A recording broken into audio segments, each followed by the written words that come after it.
Abbott آباد حویلیاں سے خبر شامل کرتے ہیں۔ حویلیاں بستی بلند خان کی سیاسی و سماجی شخصیت حاجی زرخان جدون نے کہا کہ حکومتیں عوام کو ریلیف دینے میں یکسر ناکام ہو کر رہ گئی ہیں۔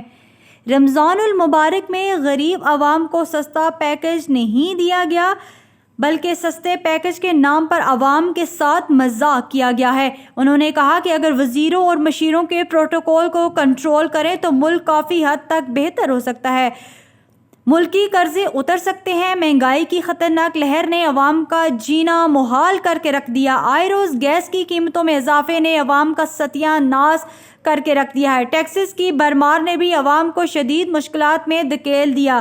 انہوں نے کہا کہ بستی بلند خان غریب عوام کے حقوق کی جنگ لڑتی رہے گی۔ حکمرانوں کو سب سے پہلے غریب عوام کے حقوق کا دفاع کرنا ہوگا۔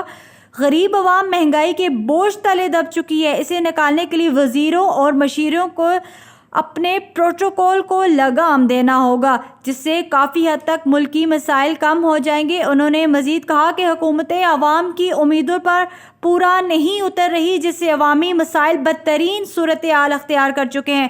حکومتوں کو چاہیے کہ وہ سب سے پہلے ملکی مسائل کے خاتمے کو یقینی بنائیں تاکہ ملک بھر میں بڑھتے ہوئے مسائل کم ہو سکیں۔